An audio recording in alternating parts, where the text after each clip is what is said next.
தங்கமயிலோடு அட்டகாசமான தங்க நகைகள் அனைத்தும் மனம் நிறைவாய் திருப்தியாக. தங்கமயிலின் ஆடை கொண்டாட்டம். அடுத்ததா இன்னைக்கு வெளியானது, ஒரு வழியாக வெளியானது ஜனநாயகன் த லாஸ்ட் டான்ஸ் அப்படின்னு சொல்லப்பட்ட திரு விஜய் அவர்களுடைய கடைசி திரைப்படம் இரண்டாவது முறையாக வெளியாகிறது. முதல்ல ஆன்லைன்ல வெளியாச்சு.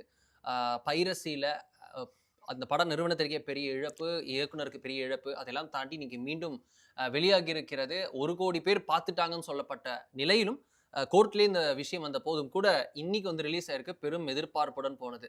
இதுல பாக்குறோம் பல அமைச்சர்கள், திரு பர்வேஸ் உட்பட பல அமைச்சர்கள் வந்து நேரடியா ஆனந்த் இல்ல எல்லாருமே போனாங்க. பட் கண்ணீர் விட்டு அமைச்சர் நீங்க மறந்துட்டீங்க. 4 வீடியோ வச்சு போட்டுருக்கேன். நான் அண்ணா ஆனந்தெல்லாம் கண்ணீர் விட்டுருக்காரு. அதான் ஃபுல்லா கண்ணீர் விட்டு நிறைய பேர் இதானதை பாக்குறோம். வரிசையா இது போல அமைச்சர்கள்லாம் கண்ணீர் விடுவது ஒரு புறம் வந்து ஹெட்லைன்ஸாக வந்திருக்கிறது. எங்க அங்க நாடே போராட்டம் பண்ணிருக்கு, மேகதாதுல தண்ணி தர மாட்டாங்க, அதுக்கெல்லாம் கண்ணீர் விடல, நீங்க இங்க வந்து கண்ணீர் விட்டு இருக்கீங்களே அப்படின்னு இங்க கேள்வி. இங்க பார்த்தோம்னா திரு இபிஎஸ் அவர்கள் குற்றம் சாட்டுகிறார். திருச்சியில வந்து ஒரு பாட்டிக்கு வந்து எலி கடிச்சிச்சு அரசு மருத்துவமனையிலே அப்படின்னு. அங்க பார்க்குறோம் தூத்துக்குடியில லாக்அப் டெத் நடந்திருக்கு அப்படின்றத பார்க்கிறோம். மற்றொரு இளைஞர் லாக்அப் டெத். இதே லாக்அப் டெத் விஷயத்திற்கு திரு விஜய் அவர்கள் எதிர்கட்சி தலைவராக எதிர்கட்சியில இருக்கும் போது ஆட்சிக்கு வரதுக்கு முன்னாடி இருந்தப்ப என்னென்ன பேசினார்னு பார்க்கிறோம். இன்னைக்கு இந்த விஷயம், அது நீரோ மன்னன் போல இருக்கிறாரா விஜய்ன்ற கேள்வி. திரு உதயநிதி அவர்களும் எதிர்கட்சி தலைவர் அவரும் இந்த பிரச்சனையை எழுப்பியிருக்கிறாரு. அவரும் வந்து இதே மாதிரி வந்து இந்த மாதிரி கண்ணீர் காட்சிகள்லாம் வந்து பண்ணிக்கிட்டு இருக்கிறாங்க. அவங்களுக்கு வந்து தமிழ்நாட்டில் உண்மையிலே வந்து என்ன நடக்குதுங்கிறது புரியாமல் இருக்குங்கிறது அவரும் அந்த விஷயத்த சொல்லியிருக்கிறாரு. தூத்துக்குடியில் அருணாச்சலம் வந்து காவல்துறை தாக்கப்பட்டு உயிரிழந்திருக்காருங்கிற ஒரு பெரிய சர்ச்சை ஓடி இருக்குது. அது வந்து அவங்களுடைய அம்மா, அவங்களுடைய பெற்றோர்கள்லாம் மற்றவர்கள்லாம் வந்து அந்த பாடியை வாங்க முடியாதுன்னு ஆர்ப்பாட்டம் பண்ணி 17ஆம் தேதி அவர் தாக்கப்பட்டு அரசு மருத்துவமனையில் அனுமதிக்கப்பட்டார். ஒரு 3 நாள் 5 நாள் சிகிச்சைக்கு பிறகு சிகிச்சை பலனளிக்காமல் இருந்திருக்கார். தலையிலலாம் வந்து கடுமையான காயம், வெட்டு குத்து இதெல்லாம் போட்டு நடந்திருக்கு. அவருடைய வாக்குமூலமாகவே அவர் ஃபோனில் வந்து அவருடைய உறவினர்கள் பேசும்போது சொல்கிறாங்க, என்னை தாக்குனாரு, என்னை அடித்தாங்க, எல்லாரும் அடித்தாங்க, திரும்ப திரும்ப அடித்தாங்கன்னு சொல்கிறாரு. அவர் வந்து சிறை கம்பிகளுக்கு பின்னாடி, அதாவது போலீஸ் ஸ்டேஷனில் சிறை கம்பிகளுக்கு பின்னாடி இருக்கும்போது நிற்க முடியாமல் மயங்கி விழுகிற காட்சிகள் வெளியாக இருக்குது. இது எல்லாமே விழுந்திருக்கு. நமக்கு வந்து இந்த இதுக்கிடையில் இதுக்கெல்லாம் அழுகாமல் வந்து இவங்க இப்போ ஜனநாயகன் பார்த்துட்டு அழுகிறாங்க போது நமக்கு நிறைய அழுகைகள் அப்படியே ஃப்ளாஷ்பேக்கில் வந்து அன்பில் மகேஷ் வந்து நிற்கிறார் நம்ம முன்னாடி. அதுக்கும் முன்னாடி எனக்கு வந்து கவிஞர் சினேகன் வந்து நிற்கிறார். அம்மா என்னாச்சுமா உங்களுக்கு, என்னம்மா இப்படி இருக்கீங்க அப்படிங்கிறது அந்த அழுகையிலேருந்து எனக்கு அங்கேருந்து வந்து நிற்கிது. கொஞ்சம் பழசுல வந்து ஃப்ளாஷ்பேக் வரும்ல. அதுக்கப்புறம் அன்பில் மகேஷ் நிற்கிறாரு, அப்புறம் வந்து எங்கள் அண்ணன் செந்தில் பாலாஜி நிற்கிறாரு. இப்படின்னு ஒரே கண்ணீர் காட்சிகளாக வரிசையாக வந்து ஃப்ளோ போனால் அதுக்கு வந்து குறைச்சல் இல்லாமல் ஜோக் என்னென்ன எனக்கு வந்து பெரிய ஆச்சரியம்னா, இது எமோஷனலான விஷயங்களாக இருக்கலாம், அவங்கெல்லாம் வந்து ஒரு ரசிகர்களாக இருந்து எல்லாம் வந்தவங்களா தான். ஆனால் நீங்கள் எப்போ வந்து ஒரு இடத்துல நீங்கள் வந்து ஒரு ஜாலியாக ஃப்ரீ கோட் ஆகி சிரித்து பேசிகிட்டு இருப்பீங்க, இல்லாட்டி ரொம்ப துயரத்தில் அழுதுட்டு இருப்பீங்கன்னு டப்புன்னு முன்னாடி கேமரா வச்சா அந்த அந்த அந்த என்ன எமோஷனில் நீங்கள் இருக்கிறீங்களோ அது டைல்யூட் ஆகும். நீங்கள் சிரிச்சுக்கிட்டு வச்சுருந்தீங்கன்னா அப்படின்னு சொல்லிட்டு ஒரு மென்மையாக சிரிச்சுட்டு இருப்பீங்க, ஏன்னா கேமரா பார்க்குது அப்படின்ட்டு. நீங்கள் அழுதுட்டு இருந்தீங்கன்னா கேமரா பார்த்தீங்கன்னா அப்படியே ஒரு வீசிங்கில் போய் சாதாரணமாக போயிடும். இங்கே பார்த்தீங்கன்னா கேமரா ஜூமின் ஆகிக்கிட்டே இருக்கு. கண்ணீர் வந்து பெருகிட்டே இருக்கு. எல்லாமே கம்ப்ளீட்லி கவர்ட் இன் கேமரா. அது வந்து எல்லாம் கேப்சர்டு, எதுவுமே மிஸ் ஆகி வந்து ஏதோ வந்து சிசிடிவிலேருந்து எடுத்ததோ திருட்டு விசிடிலேருந்து எடுத்ததோ இல்லை. எல்லாமே நல்ல முன்னாடி அது you can see few ministers. அந்த மினிஸ்டர்ஸ் வந்து கேமரா பார்க்குறாங்க, அப்புறம் ரியலிஸ்டிக்காக இருக்கு. அப்படியே வந்து எச் வினோத் வந்து என்ன பண்ணாரோ அதோட பயங்கர அப்படி ஜூமின் கமான் ஆக்ஷன் அப்படிங்கிற மாதிரி இதெல்லாம் கிடைக்கல அப்படின்னு சொல்லி. ஸோ வந்து ஒரு உணர்ச்சிகரமான ஒரு தருணம் வச்சுக்கோங்க. அது வந்து ஒரு பக்கம் இருக்கட்டும். தமிழ்நாட்டில் இப்போ பெருசாக பேச வேண்டிய நீங்கள் குறிப்பிட்டது போல நீட்டு பஞ்சாயத்து இந்த பக்கம் இருக்கட்டும், போராட்டம் வந்து அது வந்து பக்கம். ஆனால் தமிழ்நாட்டில் கஸ்டடி டெத்துங்கிறது எவ்வளோ பெரிய சேலஞ்சாக இருந்துச்சு. இவர்கள் வந்து காவல்துறை அவருடைய கஸ்டடியில் இருந்து தான் சிறை கம்பிகளுக்கு இருக்கக்கூடிய வீடியோவை அவங்களே கொடுத்துருக்காங்க, பின்னாடி கொடுத்துருக்காங்க. அங்கேருந்து தான் அவர் வந்து மருத்துவமனையில் அனுமதிக்கப்பட்டிருக்கிறாரு. ஒரு 3-5 நாள் ட்ரீட்மெண்ட். ஆமாம், 4-5 நாள் ட்ரீட்மெண்ட்டில் இருந்தவர் வந்து இறந்துட்டாரு, வீட்டுக்கே கொண்டு வர முடியலன்னு பார்க்குறோம். அப்போ இதுக்கு யார் காரணங்கள்? இந்த ஃபேக்ட்ஸ் எல்லாத்தையும் போலீஸே ஒத்துக்கிறாங்க. ஆனால் அது தானா விழுந்தாங்க, தானா மயங்கினாங்க. ஆமாம், சபரிநாதன் வந்து நம்ம தெளிவாக பார்க்குறோம். கன்னியாகுமரியில் நார்வேல வந்து சிறைக்குள்ள அடிக்கப்பட்டிருக்கான்னு பார்க்குறோம், கட்டி வச்சு அடிக்கப்பட்டிருக்கான்னு பார்க்குறோம். கைதிகள் மட்டுமில்ல காவலர்களும் சேர்ந்து அடிச்சாங்கன்னு பார்க்குறோம். அப்போ இதற்கு நேரடியாக பொறுப்பேற்க வேண்டியது யாருங்கிற கேள்வி. இப்போ நம்ம தமிழ்நாட்டில் தாவேகா, திமுக, ஒரு குறிப்பிட்ட அளவுக்கு அதிமுக அப்படின்னு இந்த நீட்டுக்கு எல்லாமே பிரதமர் தான் காரணம், அது வந்து தர்மேந்திர பிரதான் ராஜினாமா செய்யணும், அந்த துறை அமைச்சர் அப்படின்னு சொல்றவங்க எல்லாருமே இந்த மாதிரியான கஸ்டோடியல் டெத்துக்கு, இந்த மாதிரி ஜுடிஷியல் கஸ்டடியில் இருக்கிறவங்க டெத்துக்கு யார் காரணம், யார் பொறுப்பு, யார் விலகணும் அப்படிங்கிறது சொன்னால் நமக்கு தெளிவாக இருக்கும். உள்துறையை வைத்திருக்கக்கூடிய முதல்வரா 5 வருஷம் திமுக ஆட்சியில் குறைஞ்சபட்சம் ஒரு 27 மரணங்களை இந்த வகையில் பட்டியலிடுறாங்க. குறைஞ்சபட்சம் 20. அந்த 27க்கு ஒரு கருத்தும் கிடையாது, ஒரு கவலையும் கிடையாது. இதுக்கு வந்து எதுவுமே எக்ஸ்பிரஸ் பண்ண கிடையாது. இந்த பக்கம் நம்ம பார்க்குறோம், அதுக்குள்ள இந்த 70 நாளுக்குள்ளே 2, 3 வந்து கணக்குல வந்து கொண்டு வந்துட்டாங்க. இந்த மாதிரி சிறைக்குள்ள ஒண்ணு, ஜெயிலுக்குள்ள ஒண்ணு, போகும்போது வந்து வெளியே வந்தது ஒண்ணுன்னு சொல்லிட்டு இப்ப இதுக்கெல்லாம் யார் பொறுப்பு? அப்ப இதெல்லாம் வந்து விலகணுமா? அப்ப பதவி விலகணும் என்று கோரிக்கை வைப்பவர்கள்ட்ட நியாயம் இருக்குதான்னு கேள்வி. அப்ப அதற்கு பதவி விலகணும் அப்படின்னு சொல்லி சொன்னா ஓகேங்க, அது லாஜிக் தாங்க, அப்படி வைக்க வேண்டாமான்னு கேட்டா அப்ப இதற்கு என்ன செய்யணுங்கிற கேள்வி.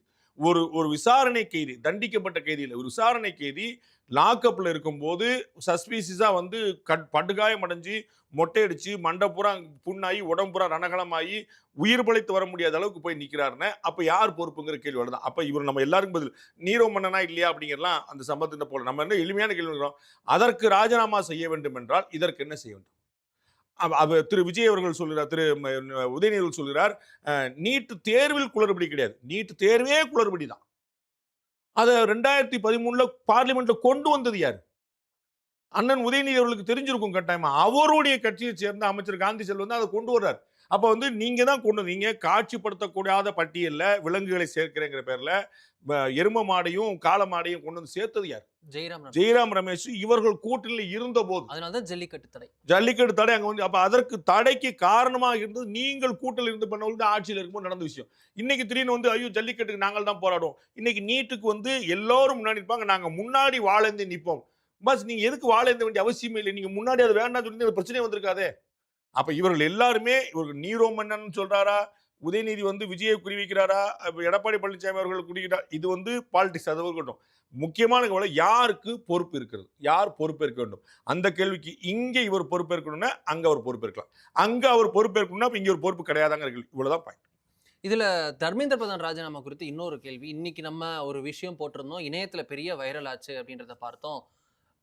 ப. சிதம்பரம் அவர்கள் ராஜினாமா செய்யணுமா அப்படின்ற கேள்வி 2010 தண்டேவாடால 76 சத்தீஸ்கர் மாநிலம் தண்டேவாடால 76 சிஆர்பிஎஃப் வீரர்கள் வந்து மாவோயிஸ்டுகளால் ஒரே அடியாக ஒரே ஸ்ட்ரோக்ல 76 வீரர்கள், புல்வாமா அட்டாக்ல கூட 46 பேர், இங்க 76 பேர் 2010 நாட்டிற்குள் மாவோயிஸ்டுகளால் கொல்லப்பட்ட போது நான் ராஜினாமா வேணா செஞ்சட்டா அப்படின்ற ஒரு ஒரு எதிர்ப்பு எழுந்தவுடன் அதிருப்தியில் ஒரு குமுறல்ல வந்து திரு ப. சிதம்பரம் இருந்த போது, உள்துறை அமைச்சராக இருந்த போது பாஜக வந்து இல்ல நீங்க பண்ணக்கூடாது அப்படின்னு காங்கிரசுக்கு முன்பு ப. சிதம்பரம் ராஜினாமா பண்ணக்கூடாது என சொன்னது பாஜக. காங்கிரஸ் சொல்லியிருந்தால் ஒரு பெரிய ஆச்சரியம் இல்லையா? இன்னைக்கு தர்மேந்திர பிரதான் பதவி விலக கூடாதுன்னு பாஜக சொல்லும்ல, அதுல ஒன்றும் குழப்பம் இல்லையா? பாஜக வந்து தர்மேந்திர பிரதான் கூட நிற்கும், நோ டவுட். ஹிஸ் பார்ட்டி அந்த சேம் பார்ட்டி, ஸோ அவங்க பார்ட்டிக்குனால அவர் ஆட்டோமேட்டிக்காக சப்போர்ட் பண்ண போறாங்க. அப்ப காங்கிரஸ் வந்து சிதம்பரத்தை சப்போர்ட் பண்ணல, பெரிய ஆச்சரியம் இல்லை. எதிர்கட்சியாக இருந்து அரசியல் பண்றதுக்கான ஒரு அற்புதமான வாய்ப்பு கிடைச்சி என்னுடைய நாட்டு வீரர்கள் 76 பேர் உயிரிழந்திருக்கிறாங்க, நீ என்ன வேடிக்கை பார்க்குற? சிஆர்பிஎஃப்ங்கிறது நேரடியாக உள்துறை அமைச்சருக்கு சொந்தமாக நேரம் அவர் கண்ட்ரோல் வரக்கூடியது.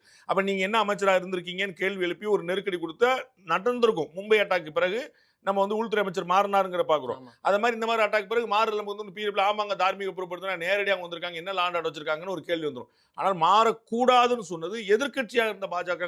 அதுதான் இங்கே பாயிண்ட். அண்ணன் ராகுல் காந்தி அவர்கள் பகல்ல தனியாக வீட்டில் உட்காந்து ஒரு வீடியோ வெளியிடுறாரு, நான் போக மாட்டேன்றாரு, 3 நிமிஷத்துல 3 கோரிக்கையை மாத்துறாரு.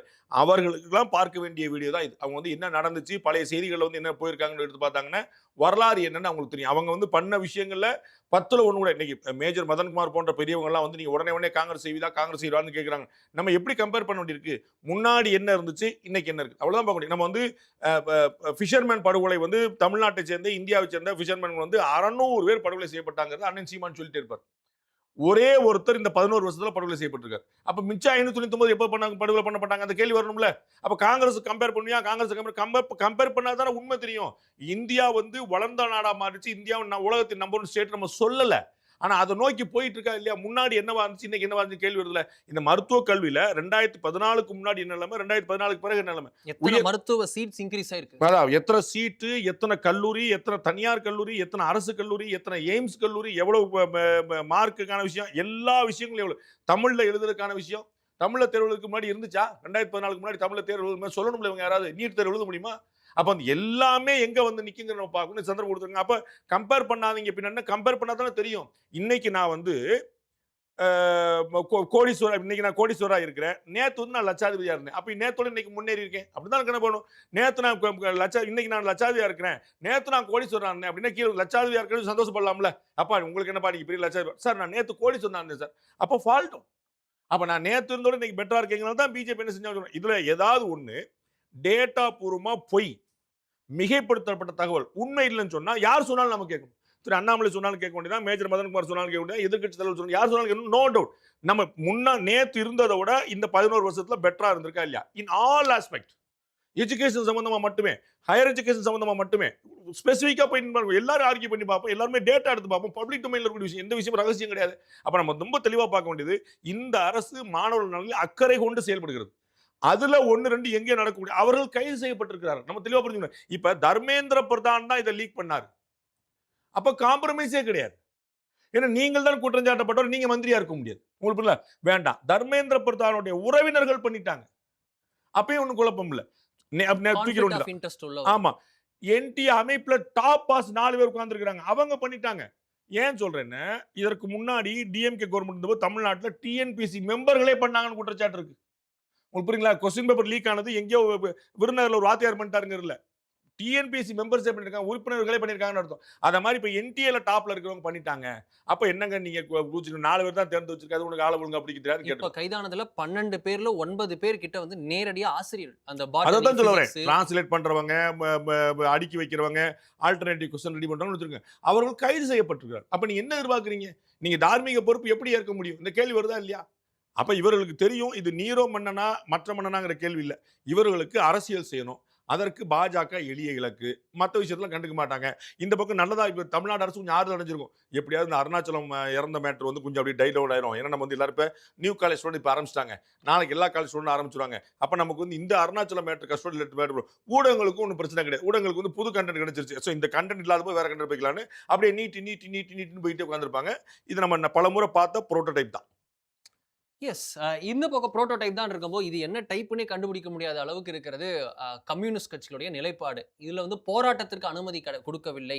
நீங்க வந்து இப்படிதான் மத்திய அரசு போலவே நீங்களும் செயல்பட்டால் உங்களுடைய நிலைப்பாடுகள் மாறினால் நாங்களும் கூட்டணி நிலைப்பாடை மாற்றக்கூடும். நாங்க வந்து கேபினெட்ல இல்ல, வெளியிலிருந்து தான் ஆதரவு தரோம் அப்படின்றத ஞாபகம் வச்சுக்கோங்கன்ற டோன்ல திரு பே சண்முகம் அவர்கள் டிவிகே அரசுக்கு திரு விஜய் அவர்கள் தலைமையிலான அரசுக்கு வந்து எச்சரிக்கை. கம்யூனிஸ்டுகள் மிரட்டுகிறார். என்ன செய்ய இருக்கிறார் விஜய்?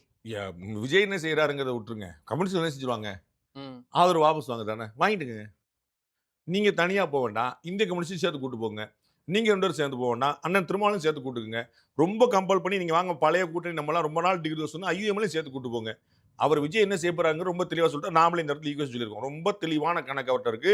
நீங்க 4 பேரும் 8 எம்எல்ஏ கூட்டு வெளியே போனா கூட அவருக்கு ஒன்றும் இழப்பு கிடையாது. அடுத்த 6 மாசத்துக்கான ஆட்சி தக்க வச்சிருவாருங்கிற வேற விஷயம். ஏன்னா ப்ரூஃப் வாங்கியிருக்காரு. இப்பதான் 3 மாசம் தான் ஒன்றும் முடியல. இன்னும் 3 மாசம் சேஃப் கார்டில் இருக்காரு. அதற்கு பிறகும் பிளான் பி சேர்த்து வச்சிருக்காருன்னு பார்த்துருக்கோம். ஏடிஎம்கேல எம்எல்ஏக்கு ரிசைன் பண்றது நிறுத்தி தான் வச்சிருக்காரு. நல்லா ஞாபகம் ஏடிஎம்கே எம்எல்ஏக்கள் வந்து அவ்வளவுதான் மொத்தம் 6 பேர் தானா, இவ்வளவு இதுக்கு தான் அவ்வளவு கூத்தாங்கிறது கிடையாது. நான் ஏற்கனவே சொன்ன 25 பேர் அங்கே ரெடியா இருக்கிறாங்க. அதை பூரா ஹோல்டு பண்ணி வச்சிருக்காரு. ஸோ அவர்கிட்ட வந்து பிளான் பி வந்து ரொம்ப தெளிவா இருக்கு. அவர் தான் மெதுவாக ஜனநாயகம் எல்லாம் படம் ரிலீஸ் ஆகிட்டு மக்கள்லாம் கொண்டாடி முடிச்சுட்டு அப்புறம் வந்து பார்ட் 2 நம்ம வந்து இப்போ வந்து ஸ்டார் விஜய் எல்லாரும் பார்க்கட்டும், அப்புறம் சிஎம் விஜய் நம்ம வந்து காட்டலாம் ரொம்ப தெளிவாக இருக்காரு. ஸோ அண்ணன் பேசும்போது நாங்கள் ஆட்சிக்கு ஆதரவு வாஸ் வாங்கிடுவோம் அப்படின்னு வாங்கிக்கோங்க, ஒன்றும் பிரச்சனை கிடையாது. யாரும் இங்கே கொல்லப்பட போறாரு, ரொம்ப தெளிவாக இருக்கு. இந்த அது பாயிண்ட் வந்து அதுக்கப்புறம் இது இல்லை, அது நம்ம ஏற்கனவே சொன்ன விஷயம் தான். இவர்கள் போராட்டத்துக்கு ஆதரவு தர மறுக்கிறார்கள். அதனால ஆதரவு நாங்க வந்து இந்த ஆட்சிக்கு ஆதரவு தருமான்னு கேட்போம்.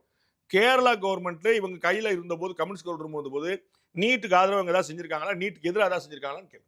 பிஎம்சியே ஆதரிச்சிருக்காங்க. அதைத்தான் சொல்ல இவர்கள் தமிழ்நாட்டில் எதையெல்லாம் எதிர்க்கிறார்களோ அதனால வந்து அவர்கள் ஆளக்கூடிய மாநிலங்கள்ல செய்வாங்க. பேசாம கூட சேர்ந்து திட்டம் அதான் சொல்லுவோம். நம்ம அந்த போர்ட்டே கொண்டு வந்து பார்த்தாங்க. ஸோ நம்ம வந்து இந்த கர்நாடகால நீங்க வந்து டிகே சிவகுமார் வச்சுக்கோங்க, ஆந்திரா தெலுங்கானால வந்து அவர் வச்சுக்கோங்க, இங்க கேரளால இவங்க காங்கிரஸ் இருக்கும்போது சரி, இவங்க கம்யூனிஸ்ட் இருந்தபோது ரேவந்த் ரெட்டி ட்ரம்ப் பேர்ல ரோடே வைப்பாரு. இங்க ட்ரம்ப் கிட்ட மோடி அடிமைன்னு ராகுல் காந்தி. அதான் சொல்லுவாங்க. இதெல்லாம் வழக்கமா செய்யக்கூடிய விஷயங்கள். அதனால வந்து இவர்கள் போராட்டத்துக்கு ஆதரவானவர்கள் இல்லை. இவர்கள் எப்படியாவது நமக்கு நல்லது பயக்கக்கூடிய, சைனாவுக்கு நல்லது பயக்கக்கூடிய ஒரு விஷயம் நடந்துடாதுன்னு இயங்குறாங்க.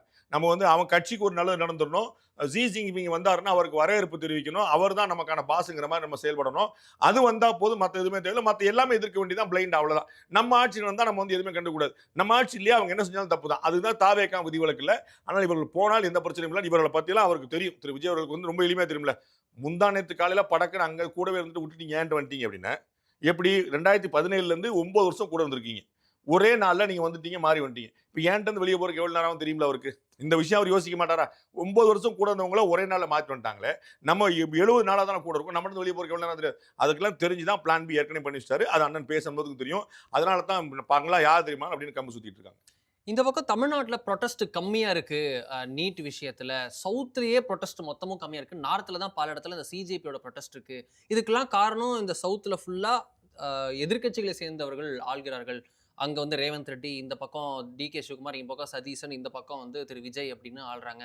அதனால தான் இது பிரச்சனை இல்ல அப்படின்றாங்க. இந்த பக்கம் கம்யூனிஸ்ட் வந்து பால நிலத்திலே இடம் கொடுத்து நாங்க போராட அனுமதிப்போம் அப்படின்னாங்க. இப்போ எழும்பூர்ல நடக்குது. நீலம் பண்பாட்டு மையம் போராட்டம் பண்றாங்க. நாளைக்கு பல இடங்கள்ல பண்ணுவாங்க அப்படின்ற மாரி இருக்கு. இந்த போராட்டங்களையும் தூண்டி விடுகிறதா கம்யூனிஸ்ட். ஒரு பக்கம் ஆட்சியில் இல்ல, இல்லாட்டியும் பரவால்ல நம்ம பண்ணுவோம் அப்படின்ட்டு.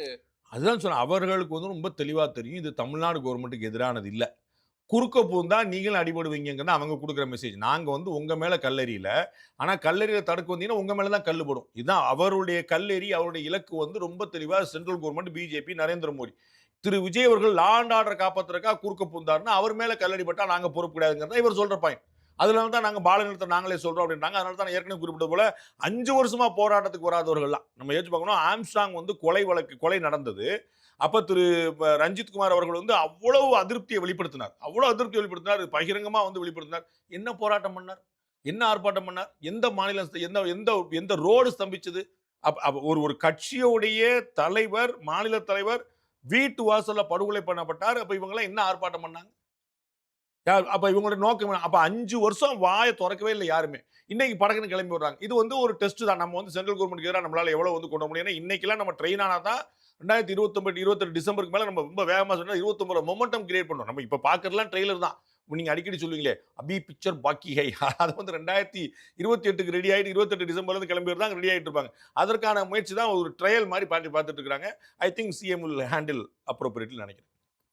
பார்ப்போம் யார் யார் இலக்கு என்னென்ன எதை நோக்கி நகர்கிறது, அவருடைய பயணம் எப்படி இருக்கு அப்படின்றத பார்ப்போம். நம் இலக்கு செய்திகளை நோக்கி அப்படின்றது இருக்கு. மீண்டும் இன்னொரு நேரலையில சந்திப்போம் நேர்களே. அதுவரை நன்றி. வணக்கம்.